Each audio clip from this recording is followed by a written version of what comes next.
Welcome. I'm Pastor Angie Lynch with the Truth Driven Life, and today we had our second in the Rising Above the Static series. Today, the topic was the life of Peter. So come on with us, take a look. Hi, welcome to Sunday. Today, it's a good day to be alive, and it's an even better day to be listening to the Word. So we are here live and with people actually present, and we're also streaming live. So let's get this started. This is the second in our series of Rising Above the Static. And last week we talked about Joseph, and today we're talking about Peter. So I'm really excited about getting into this. So before we get started too much into Peter, I kind of want to do a static recap. How do you rise above the static? What is static? Now, static is really simple. Static is just something in your life that's trying to get you off your path. It can be in the form of fear. It can be in the form of a circumstance. It can be an attitude. It could be a mindset. It could be, just like I said, anything that is trying to pull you from purpose. And, I kind of gave the example of when our phones went out here, and I'd pick up the phone and all you'd hear is static. And when you have that static so loud in your life, it does become really, really difficult to hear your Father's voice. It becomes very distracting. Think about it. Like if you are doing something and you have a really super, super bad day and you have to keep focused on something else, it's hard to concentrate. Or think about like if you're on a path and you're doing something and then all of a sudden like a mess of a circumstance happens over here, man, like our attention wants to be pulled over there, but the honest truth is, like most times situations, they really are just designed to pull us off of our purpose. We don't have to stop for anything, because if you ever notice, there's a lot of things in your life that you just can't do anything about.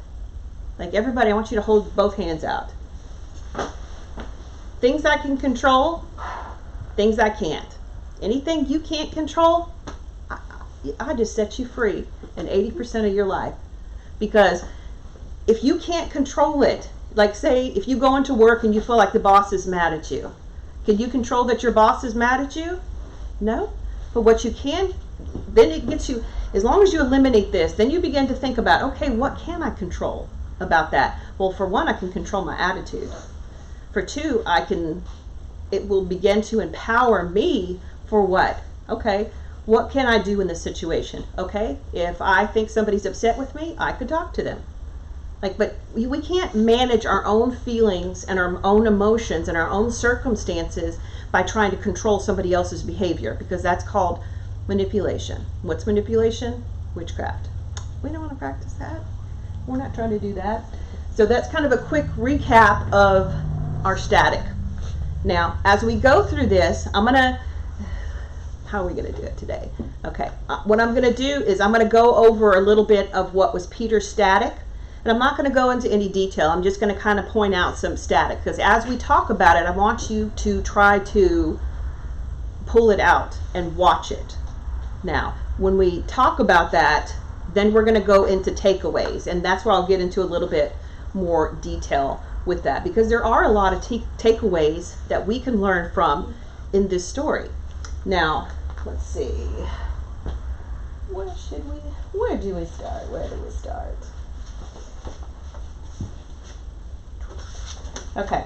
Some of the static in Peter's life. Remember, static are just circumstances, and these are just things that are going to try to pull him off his path. So, part of that is he's going to have a crisis of faith.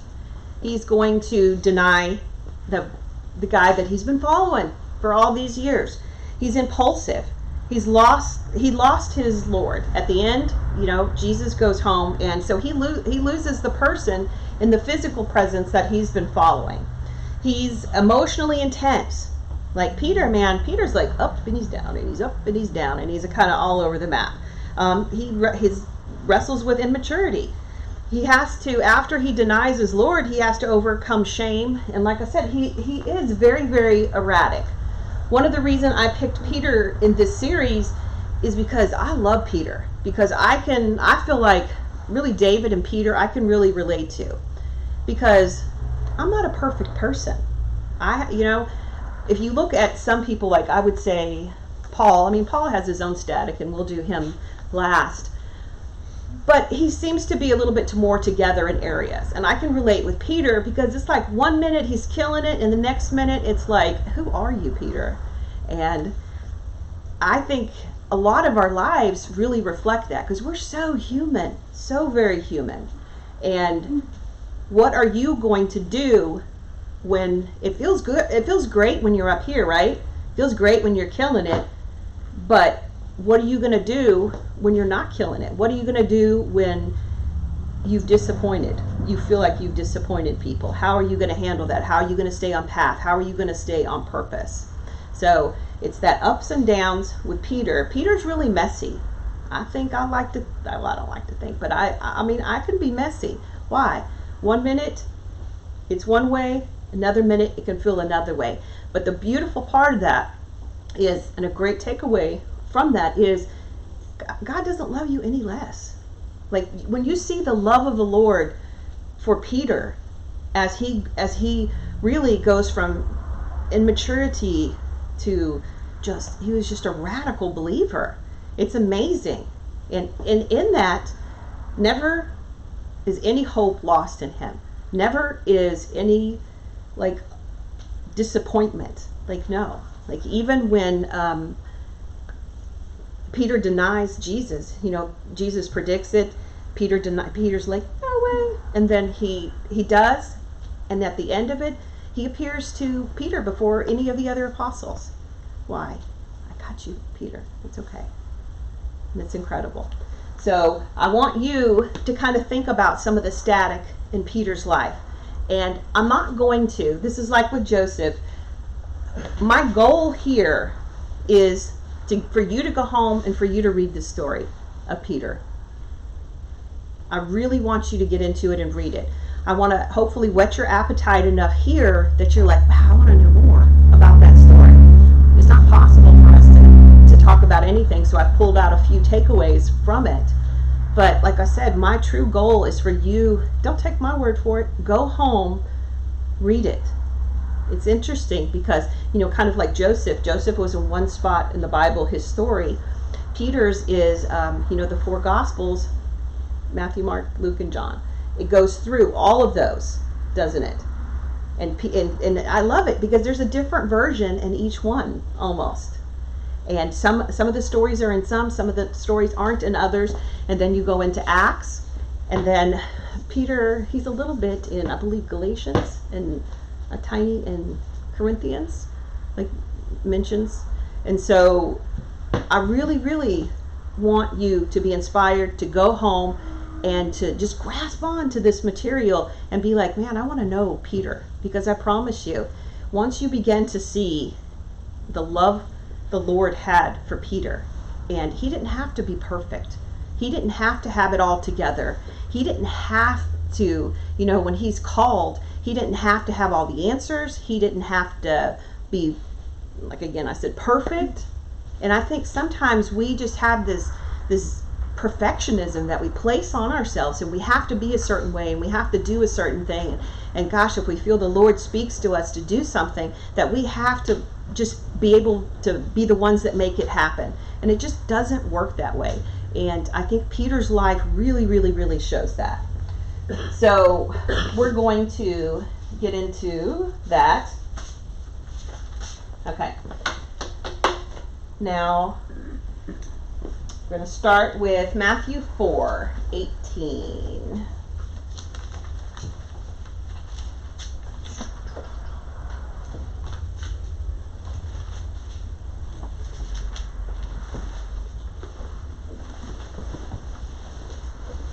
Now, this first takeaway I titled Lean into Obedience.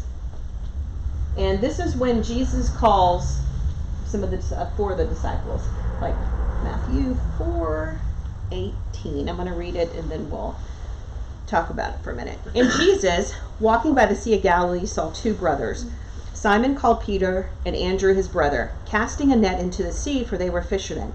Then he said to them, "Follow me, and I will make you fishers of men." They immediately left their nets and they followed him. Now, then I'm also going to read the version from Luke 5, 2 through 11. So, Luke 5. And it's interesting because this is the same account, but like I said, it's in a different gospel, so it's a little bit different. And he saw 2 boats standing by the lake, but the fishermen had gone from them and were washing their nets. Then he got into one of the boats, which was Simon's, and he asked him to put out a little from the land. And he sat down and taught the multitudes from the boat. When he had stopped speaking, he said to Simon, "Launch out the deep and let down your nets for a catch." But Simon answered and said to him, "Master, we have toiled all night and caught nothing. Nevertheless, at your word, I will let down the net." And when he had done this, they caught a great number of fish, and their net was breaking. So they signaled to their partners in the other boat to come and help. And they came and filled both the boats, so they began to sink. When Simon Peter saw it, he fell down at Jesus' knees. "Depart from me, for I am a sinful man, O Lord." For he and all who were with him were astonished at the catch of the fish which they had taken. And then it goes, okay, then it goes down to 11. So when they had brought their boats to the land, they forsook all and followed him. Now, what do I mean when I say lean into obedience? It's amazing. Like I said, what we really want to do is we want to begin to enter these stories. We don't want them just to be words on paper that are flat. Like, picture each one of yourselves at work today and a man coming in, and you don't even understand really what's going on. Now, I will say, this wasn't the first time that Peter and his brother Andrew had met. His brother Andrew had been a follower of John the Baptist, and they had met previously. So it's neat in that they had met Jesus, and so they'd had some interaction. But as soon as Jesus says, "Let's go," they're like, "Let's go." Can you imagine? Picture yourself at work or school or wherever. Picture yourself there, and somebody comes in, you know that person, your spirit is just like,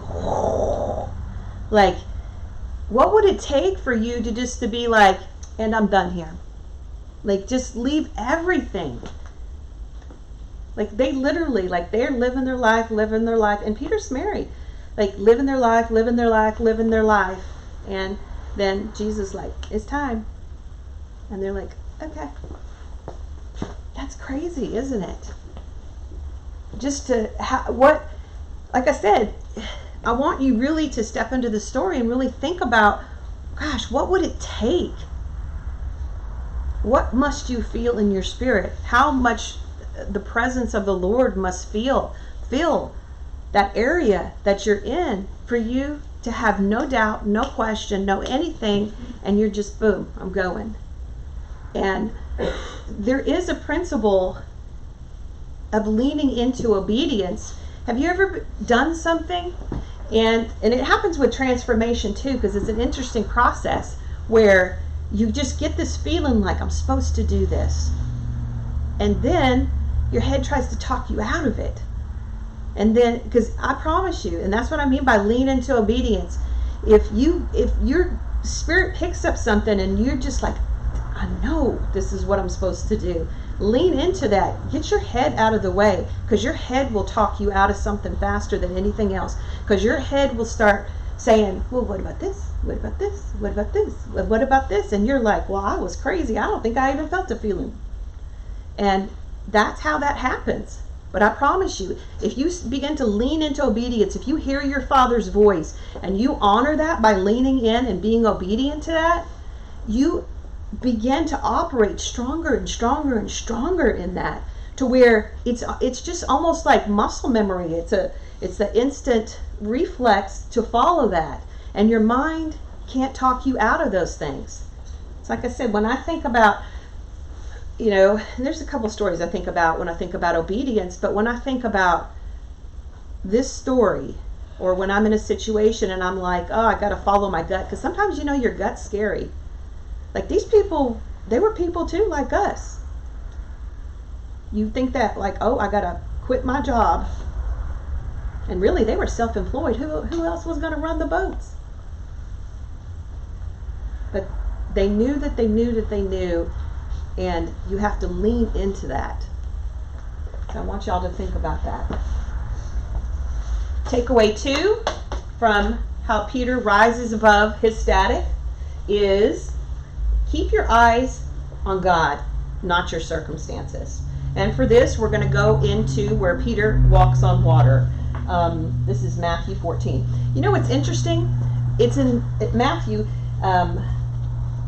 In Mark, it was written by John Mark, and John Mark was basically like Peter's secretary. He would have recounted the story to him, and John Mark put it in there. But this story is not in John Mark. This story is not in the Gospel of Mark. So that's just interesting tidbit. Matthew 14:28.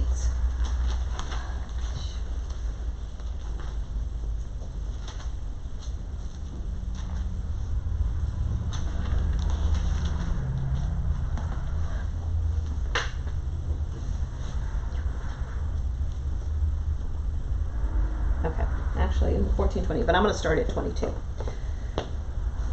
Immediately Jesus made his disciples get into the boat and go before them to the other side while he sent the multitudes away. This is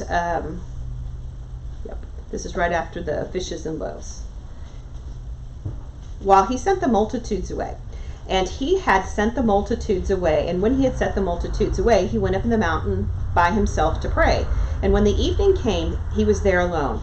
But the boat was now in the middle of the sea, tossed by the waves, for the wind was contrary.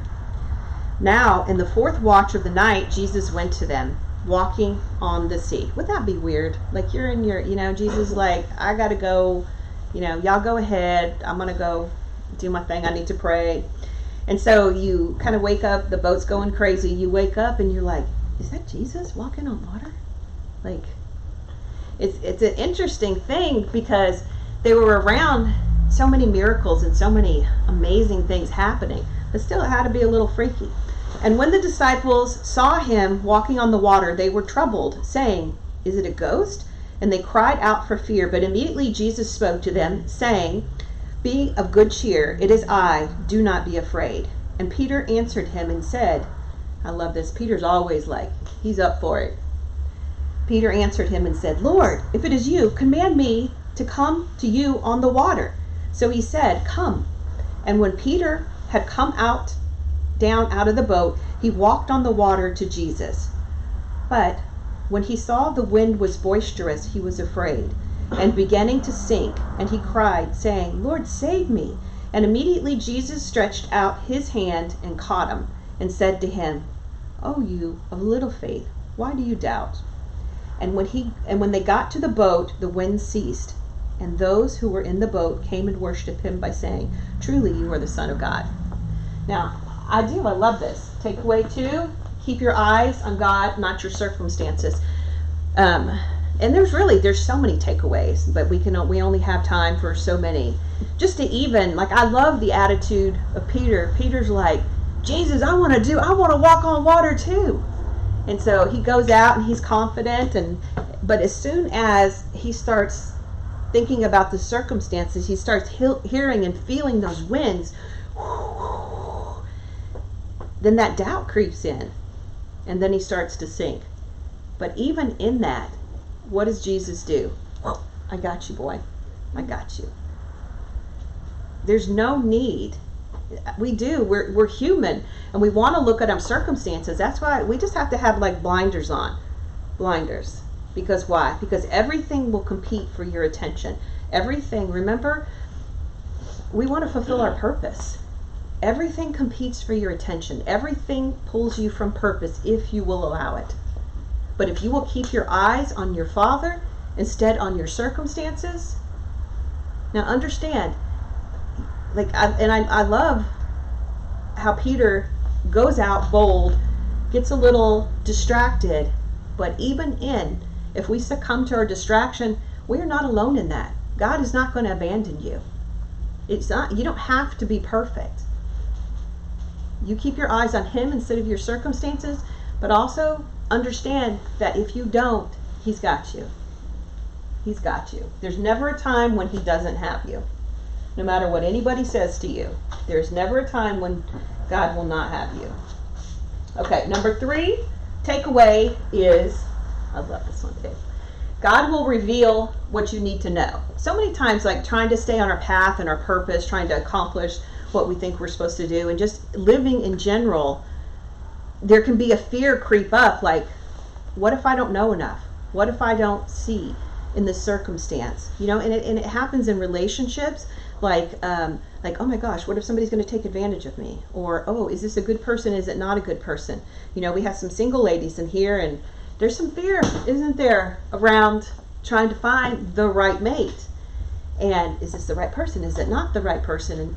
And you know, in business dealings, should I do this? Should I not do this? And this, in Peter's edition, Peter's story is a great takeaway that God will speak to you. God will speak to you. If you need to know it, it will be known. Now, I will say we do have to learn how to listen. We've got to tune into that frequency. But he is always speaking to you. So let's turn to Mathew 16:13. Look, we only have to go a page or two.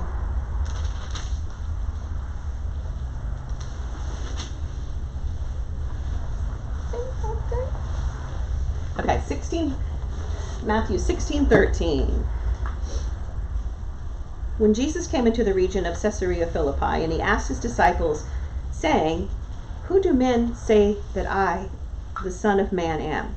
So they said, "Some say John the Baptist, some say Elijah, others Jeremiah, one of the prophets." And he said to them, "But who do you say that I am?" Simon Peter answered and said, "You are the Christ, the Son of the living God."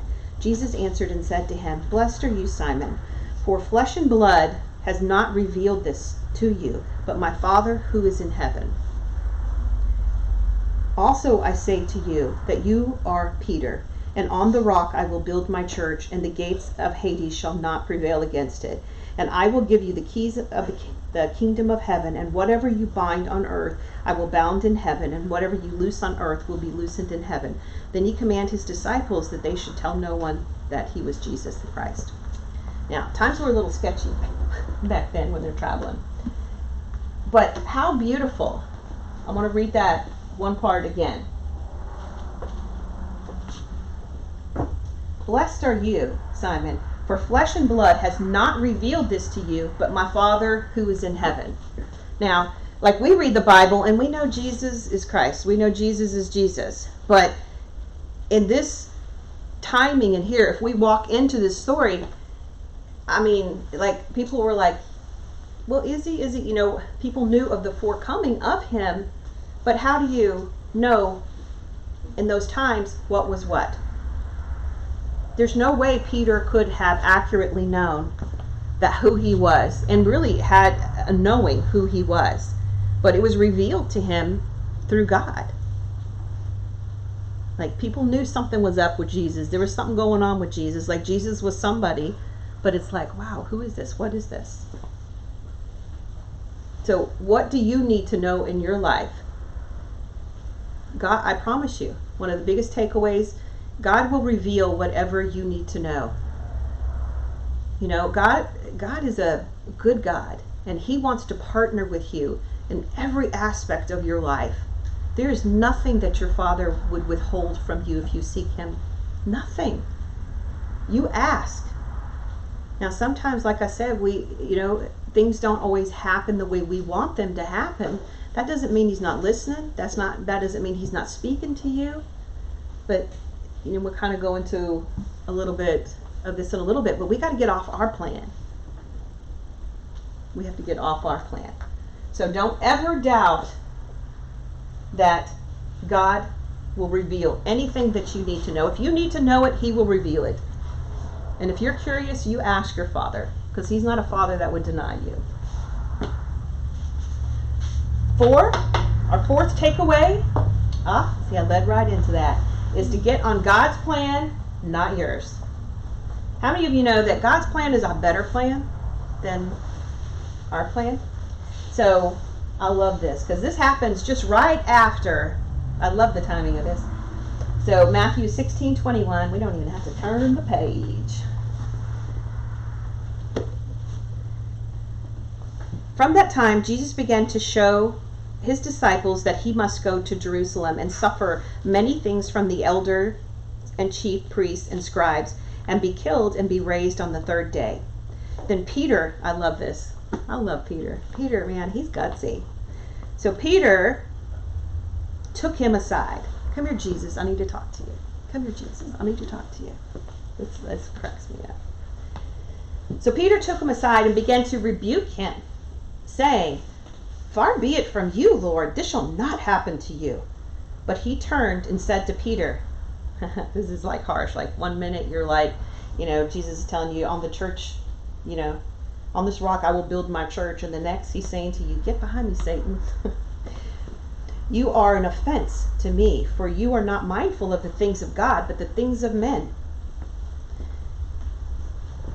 And like I said, I love the timing of that. Like 1 minute this is happening, and in the next instant it's like, what has happened here? But that, and I want to read this little part again here. "For you are not mindful of the things of God, but the things of men." And that's really what happens when I say, like, let's get on God's plan. Let's not be on our plan. If we'll get on God's plan, then we're mindful of kingdom things. We're not mindful of earthly things. And how many times, it's hard because we don't want to think that we think this way, but are we more concerned about our temporal place here, or are we concerned with the things that are permanent, the things that are real, the things that are solid, the things that are going to take care of us, the things that we can put our security in? So when you begin to put your, can you imagine? Because I get it. Say if somebody I love was like, "Oh, well, you know what? I got to do this thing. I got to die, and it's going to be a little messy. It's going to be a little torturous." And you think about it. You really love a friend, you need to seek the Lord's path for their life, not what you think they should do. Because Peter, this is what happened in that case. Peter's like, "Oh, we're not going to let you die. That's not going to happen to you." And he's, like I said, it's interesting that they use the word, rebuke. He's trying to rebuke Jesus.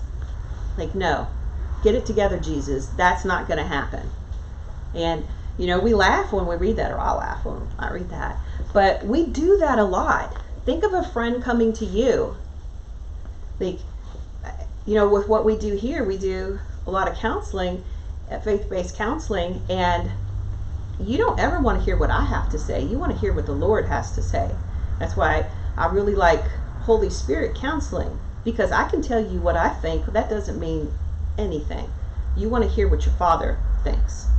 And so that's why I think we should all be careful and train our minds and our mouths to, not that we have to not ever say anything, because there's a time just to be us. God made us, and God made us beautiful and wonderful.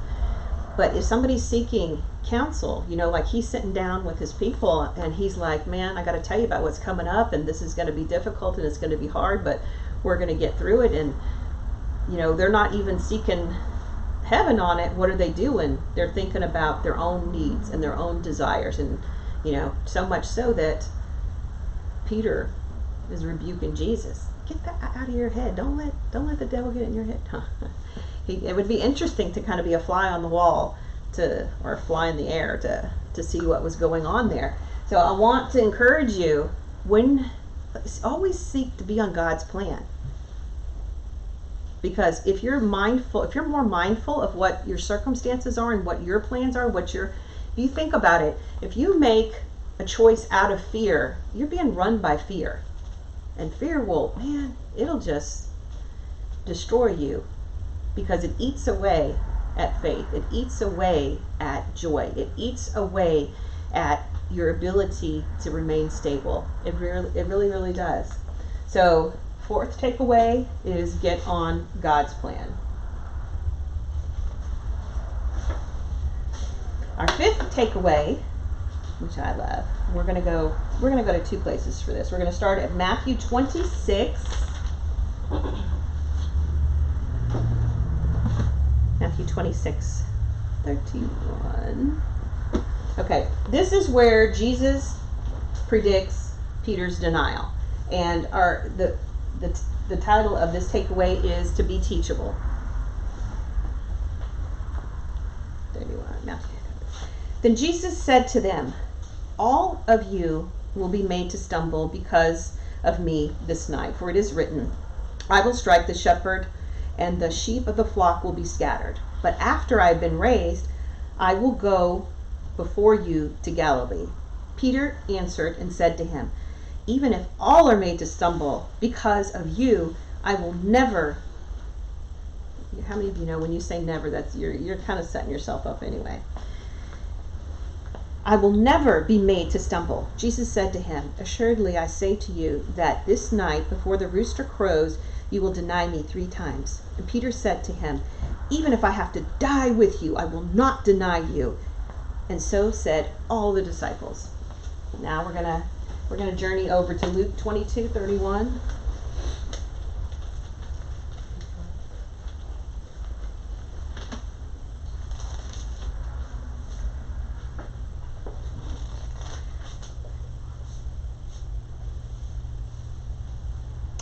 And I love that. I love the Gospels. I love all of it, but it's neat to see different perspectives. This is the same thing. And the Lord said, Simon, Simon. It's funny because this one has a specific to Simon. The other was kind of like general to everyone.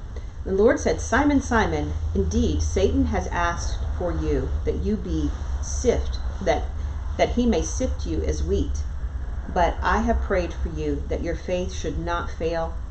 And when you have returned to me, strengthen your brethren. But he said to him, Lord, I am ready to go with you, both to prison and to the death. And then he said, I tell you, Peter, the rooster shall not crow this day before you deny me 3 times that you know me. Now, I was thinking about what to call this takeaway, but I settled on be teachable. And I want to explain a little bit behind that. Anytime that we get in a mindset of, oh, that will never happen. Like anytime you think that if you hear a piece of information and you completely dispel, and hear me, this was not coming from the gas station attendant, like somebody that you're removed from. Nothing wrong with gas station attendants. It's just the distance. This was Jesus that he'd been moving with, traveling with, going with. And if anybody was going to speak into his life that would have some weight, I think it would be Jesus. But that doesn't happen. What does he say? Oh, Jesus, don't worry, I got you. That's not going to happen. Like how many of you know when Jesus says something, he might know something a little about something, considering where he comes from. So in Peter's life, everything happens the way it's supposed to happen. I mean, everything that's written is written that way for God-inspired reason. But one of the things I want you to think about for your takeaway is like that it was going to happen that he was going to deny.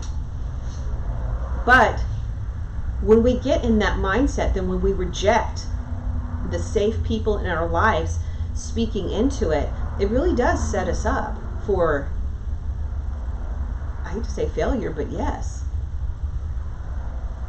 Like, think about it. Think about somebody in your life that you love, and the Lord gives you something for that person, and you speak that to that person, and maybe they don't heed it. It's not that what you're saying, it's not about you giving it to them, but what is it important? It's because you have to be teachable. You're not meant to have all your own answers. You're not meant to. We are a body of Christ. So it makes perfect sense that he's going to put people in each and every one of your lives to speak into your lives. Not to tell you that you're a loser, or, you know what I'm saying? Like, you have to be careful who you allow in your inner circle. That's one of the reasons why the spiritual boot camp will be on building your God squad, for this reason. You don't not everybody can speak into your life. Not everybody gets a place at your table for that. But in that, you have to understand, like, if a saved person speaks concern into your life, like, listen. Because when you listen to that, then it's like, if you imagine, like, if I have a closed mind, then it's like a black darkness. But if I have an open mind, there can be black darkness played, and I don't mean like it's bad, evil, dark. I'm just saying there's not light, I don't see anything there. But if I'll leave a little crack in the door, I'll be like, you know what, I really don't feel like that could be true, but Lord, could it be true? And that gives enough light in that area that that area can be illuminated, and you begin to think differently. And that's the important part of remaining teachable, because I promise you, even with, say, deception, we can, as Christians, yes, we can get deceived. And when we are deceived, what happens? You don't see it. People will swear up and down, no, like Peter, like, I will never do that. Did he do that? He did do that. And then he beat himself up after. But even that, the Lord just showed him so much love during it. So number 5 takeaway, be teachable. Number 6 takeaway from Peter's life is we can fail those we love. And this is one of my favorite passages to read in the Bible. Jesus at the Garden of Gethsemane. Because especially, like I said, with what we do here, man, how many of you know, like, when we hurt deep. And this is, I just believe, a beautiful passage. Mathew 26.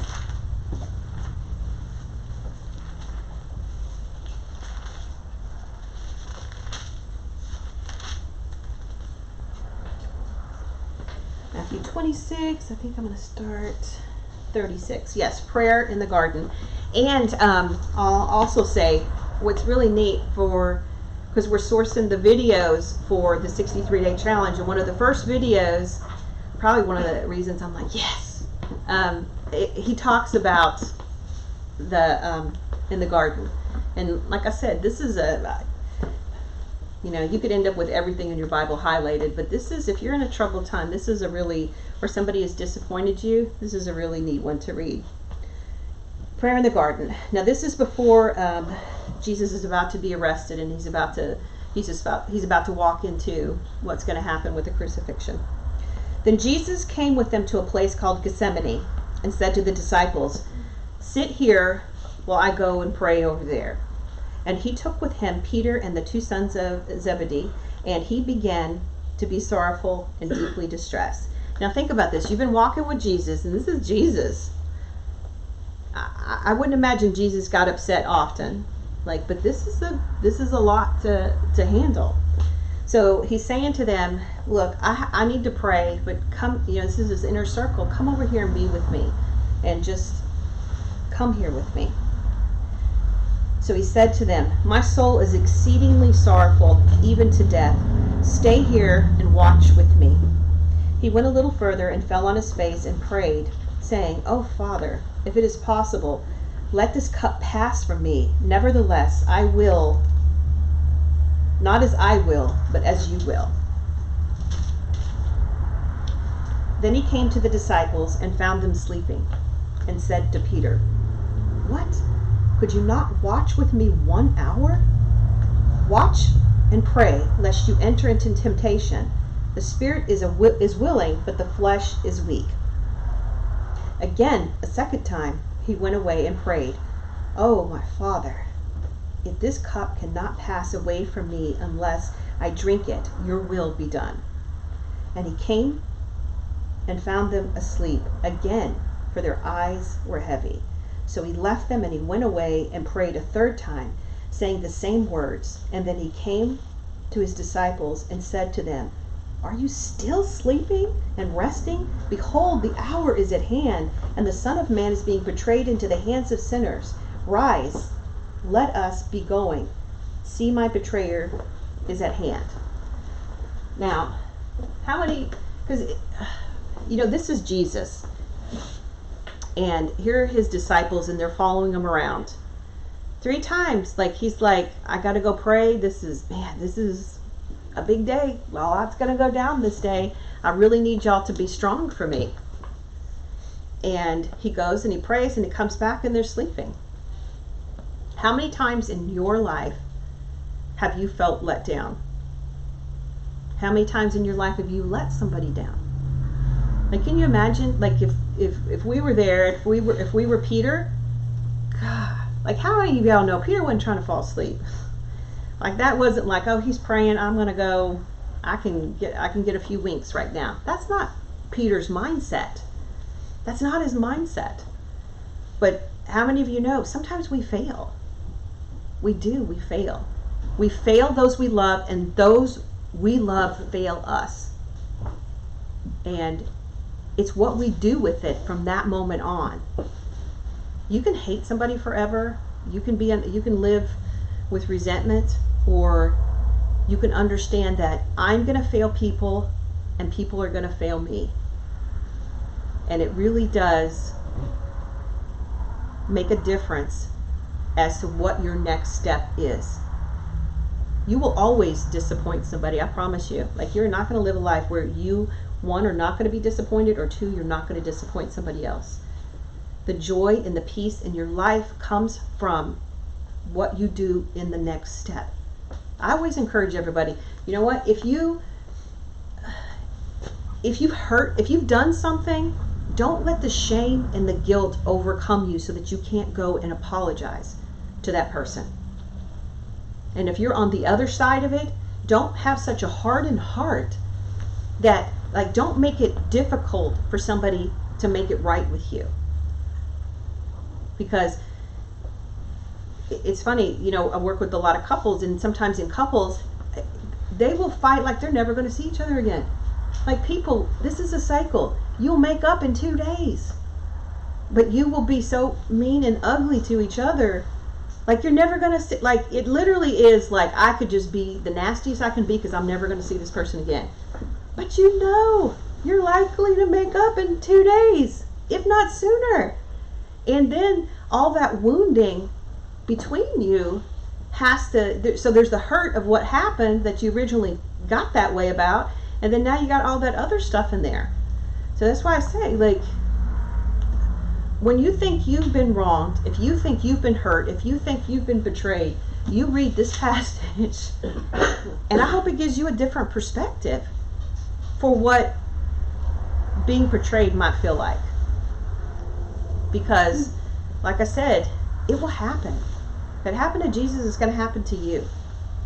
And it really is all about how it's handled. So that's the 6 takeaways. Again, that takeaway was we can fail those we love. Now, what I want to do is quickly, I want to, like I said, I wanted to go over enough takeaways from this story that it really encourages you to go in and read, because this is 6 takeaways. These are 6 things that we just went over, very not in depth, but just to kind of get you thinking. Like I said, my goal is what? My goal is that you go home and you read this story today. You read, that you get inspired about these men that we're talking about, and how are they rising above the stuff that's happening in their life. Like I said, don't read it like a flat story. Put yourself into it, because I promise, like, this is all these lives that we're going to go over. We did Joseph, today Peter, next week David, next week David, the week after that Paul. Man, this is better than any Lifetime movie, any true crime movie. Like, this is like, so I kind of want to go over a timeline, and I have this timeline, and if y'all want to email me, I'll send it to you, but it kind of like highlights where it's at. So 1 BC, approximate time of Simon's birth, 25 to 27 AD, Simon marries and has children. His family, along with his mother-in-law, settles in Capernaum. 30 AD, Simon meets Jesus through the help of his brother, who was a follower of John the Baptist. While Peter and Andrew were fishing at the Sea of Galilee, Jesus sees him and asks them to follow. Jesus visits Peter's house. Peter cures sick mother-in-law. And cures Peter's sick mother-in-law. Sorry, Peter's not healing just yet. Peter cast his net into the ocean after being told by Jesus. So we have that. We've talked about that. Jesus added to the name of Simon, he added Peter, Petros, rock. 31 to 32 AD, Peter becomes one of the witnesses to a miracle Jesus performed, raising a little girl back from the dead. The apostles and Simon Peter see Jesus walking on water. We talked about that one. Simon Peter makes a pronouncement about the deity of Jesus. We went over that one. Jesus tells Peter that he will build his church on him. We went over that one. As Jesus proclaims that he will be killed and then rise on the third day, Peter rebukes him. We went over that one. Peter, along with James and John, witnessed the transfiguration of Jesus and the appearance of Moses and Elijah on a mountain. Now that would be something if you were there. It was like, whoa. So you really need to be reading that one too. That's exciting. 33 AD, Jesus makes a prediction. Peter will deny him. Peter and the others were sleeping and praying while Jesus was praying in the Garden of Gethsemane. Like I said, I'm just going over. There's 2.5 pages of really neat, amazing little twists in the story. When Jesus was arrested, the betrayal of Judas, Peter takes his sword out and cuts off the ear of the servant. You're not taking my Jesus. The prediction of Jesus comes true when Peter denies him. Can you even imagine? Because Peter, who was the most shocked about that? Jesus wasn't shocked because Jesus already knew. But what ended up happening? Peter's like, that will never happen. And then, God, can you imagine? And have you ever done something and it's like you do it one time and you're like, oh, that's bad. Like, I call it crazy train. Like, you want to get off the crazy train, like you can feel the pull for the crazy train, and you're like, no, I'm not going to do it. I'm not going to do it. Oh, I just denied him again. Once, twice, 3 times. Like, and you just can't stop it.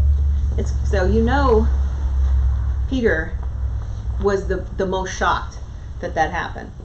Peter and the other apostles receive word from Mary Magdalene that the body of Jesus is no longer in the tomb. And can you imagine that too? Like, if somebody says, you know what, I'm going to die, but I'm going to rise back up. Like, even walking with them that whole time, do you really think that they were like, I don't know about that? How do you think, like, how would you be thinking? You'd be like, well, Jesus, man, he's a solid guy, but like, that would be hard to believe, right? So it would just be so interesting to be in that story. Peter rushes to the tomb to confirm the news. Jesus appears to Peter before appearing to the other apostles. Oh, God, I love that. Peter denies him. Like I said, you just got to be just gut torn. And Jesus appears to Peter before the other apostles. And, you'd be thinking like, oh, man. Because you imagine like that happening and then Jesus coming back and then it's like, oh, gosh, he knows that I denied him. Jesus appears in front of the 11 apostles. Jesus gives Peter, the other apostles, the gift of the Holy Spirit. While Peter and 6 others were fishing in the Sea of Galilee, Jesus appears and asks them if they have any fish. Peter makes a confession of love towards the risen Jesus 3 times after meeting him on the shores of Galilee. Peter and a large group of people gathering at the Mountain of Galilee. By default, Peter becomes the leader. This is 33 to 48 AD. Jesus is ascended. Yeah. Peter becomes the leader, now filled with the power of the Holy Spirit. This is where we start to get into Acts. And I won't read too much in here. But, wow, after, like, you've got to read Acts. Because this is what happens with Peter after all, kind of like a lot of that mess that we went over today. After he denies him, all that this is where what Jesus saw and spoke into Peter's life just comes to fruition. And Peter just becomes, instead of like all the static that was kind of like during that time peaking and ebbing and flowing in his life, he's learned to quiet it and move and just rise above that static in his life, to where in Acts it's just like he just hits his stride with that. And there's a lot of amazing things that God is able to do through Peter in the book of Acts. And so, like I said, let it be like a cliffhanger today, and you have to go home and you have to see, like, man, I mean, he went from like, oh, Peter, we don't know, to like, man, Peter. It's always crazy to me, like, oh, the forerunners for us. If you think about it, we're the forerunners for the people in the future. Think about every day, everybody today that you can go to and you speak and it doesn't have to be like, thus saith the Lord, or it doesn't have to be like, you don't have to beat him over the head with Jesus. Like, just don't. But what you can do is share what God has done in your life. Not in a, like, I want to change somebody way. But I don't know about you, but I know how messed up I was. I know I can relate to Peter.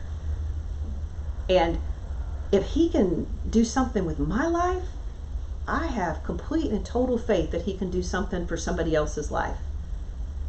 Because if you think about it, it's not, we can all like go through life through the motions. But man, I know there was a time in my life where I was like, I don't want to go through the motions anymore. I want something real. I want something solid. In my own strength, I can do a lot of stuff. But gosh, when you begin to lean in to your relationship with God, and he begins to reveal things to you, and you begin to listen, and you begin to move and breathe in that, your life explodes in a way that you can never conceive. And there's no way, my son's sitting here, there's no way that I can transfer my experience to him. God, I wish I could, but I can't. It's because this is my experience. But all I can do is to share my experience and what a difference it's made to me, and that's between him and the Lord. Like I said, I think a lot of times I hate when I see people somebody beating somebody over the head with God, because that makes no sense to me. Like, just share what God has done in your life, because if you have enough fruit in your life, it begins to get contagious.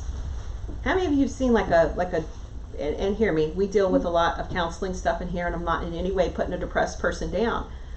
But if you see a depressed person or a joyful person, because remember, they're just, like I said, no condemnation, they're just at different places on their journey. You attracted to the fruit of the depressed or fruit of the joyful? Who doesn't want to be around a joyful person? And so, as we just get rid of some of our baggage in our life, and we get rid of worldly thinking and get some kingdom thinking, your life just opens up in a way that it can't any other way.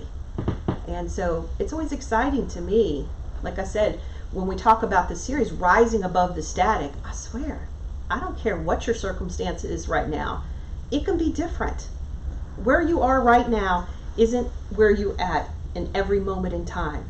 But what'll make it shift is turn into your Father. Because I can't make somebody's life change. I can't make my own life change. All I can do is position myself and turn myself. So our challenge, because I always like to end on a challenge. Our challenge this week is, I really want to challenge you. I want you to think of the areas that you feel less than in your life. Because how many of you know, like Peter was feeling less than in a lot of areas. Like some days he was killing it, but there was a lot of days he was really, really missing it. And so I challenge you to think of your weaknesses and take those and understand that that doesn't define you. It doesn't define you. Take your weaknesses, pull it, rolling up in a ball. Now, we all have to grow up in Jesus. We all have to grow up. We do. Like a baby, we don't tell a baby that's crawling, get up, quit crawling around on the floor. We understand that there's seasons, and in different seasons we do different things. So I'm not talking about I'm talking about just natural weaknesses that we have, that if we'll turn them over to him, because every strength overused becomes a weakness. I talk a lot and I talk a lot all day long for what I do. Growing up, guess what I always got on my report card? X in controls talking. X. She's a brilliant student, but she talks too much, a little too social. Just time and time and time again. So what ended up is really a strength of mine, because I had to grow up in it. I had to learn that, okay, Angie, you don't have to talk all the time. and you need to learn the appropriate places to talk. And so I had to grow into that.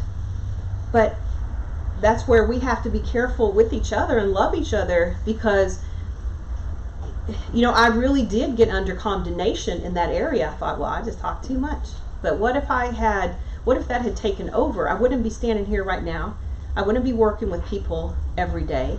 Because what? Because I would have in my mind that what I say doesn't matter. And that couldn't be farther from the truth. Because is part of my purpose to communicate and talk with people? Yes. And it's not me. It's him. And it's him, ideally we get our agenda put aside and he manifests through us. So what is our challenge? Our challenge is to take up what we think our weak areas are and just give them to him. I swear. He will do what needs to be done. And what you think is terrible about you is meant to be beautiful about you. So I really want you to take those parts and surrender it, because you will get stuck. You will get bogged down. I hate to tell y'all this, but don't listen to people who don't know you. Like, I'm really serious about building your God squad or getting those safe people around you. Let those people speak into your life. Don't listen to somebody who has no investment in your life, who doesn't know you. And that's a whole different sermon about why that happens. But so let's just pray. Dear Lord, we just come before you, Lord. We just ask that you touch everybody in this place. Lord, we ask that you touch them in the areas where they're hurting, in the areas where they feel less than, in the areas they feel are weaknesses. Lord, I just ask that you give them eyes to see. Just challenge them, Lord, that they are built how they're built for a reason. They are built that way for a reason, Lord. And we just thank you. We just thank you that you created us with purpose, that you created us specifically with things in mind, Lord, that you just didn't wake up one day and randomly throw us together, that we were thought of. And we just thank you for your special care towards us. And Lord, just be with everybody through this week, Lord. Just enlighten to them when they get critical in their minds. Enlighten to them to gather up all those areas that they feel less than and hand them over to you, Lord. And just speak into their life concerning it. We ask this in your Son's name, Jesus Christ. Amen. Now go home.